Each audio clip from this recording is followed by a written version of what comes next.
natural selection, and natural selection is the process of better selected individuals passing their traits from one generation to the next. And this causes the population of living things to change over time. And it's also known as survival of the fittest because only the best adapted survive evolution and they dominate everyone else. And there's another saying, and it's VISTA or VISTA. V stands for variation, which is the difference in species. I stands for inheritance, which is the traits that are passed down. S stands for selection, which is the certain types thrive more than others. T stands for time because natural selection takes a long time. It doesn't just happen at once. And A stands for adaptation, better suited to their environment. So you're about to see a skit with giraffes. Hello, we are here on the African plains, looking for giraffes to see how they use natural selection. As you can see, the short-necked giraffe can only eat leaves from the bottom of the tree. Let's say that a longer-necked giraffe comes along, and she eats all the leaves where the short-necked giraffe was eating.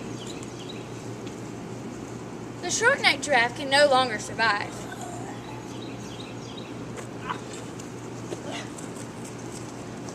The long-necked giraffe can eat from where both the short-necked giraffe was eating to however high it can eat. But, for instance, what if an even longer-necked giraffe comes along and eats all of those leaves? Then the long-necked giraffe can't even survive. The even longer-necked giraffe will be the only one to survive and reproduce. This is survival of the fittest. Now we'll be learning about adaptation. Adaptation is a trait or behavior that helps an organism survive in its environment and better reproduce. Some examples of this is living in groups as penguins do, flight or migration, blending in with surroundings. For example, chameleons can change their color to camouflage in. Hibernation, many animals do that during the winter to survive. Preserve fat and water in the body, and camels do this they use their humps to conserve water in the desert.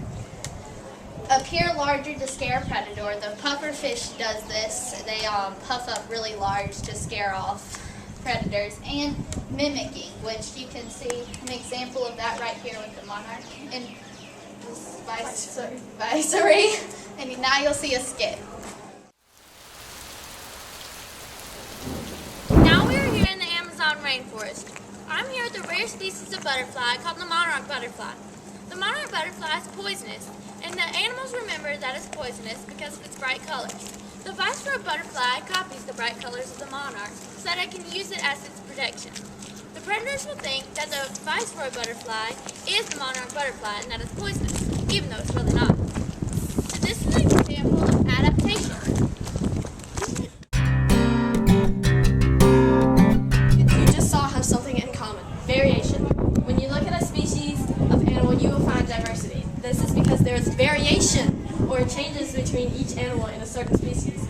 A few ways that changes can occur are color, shape, and size. These changes may be small, but they set apart one animal from another. Charles Darwin discovered this when he looked at the finches that he found. He found that the beaks were different, and that is variation.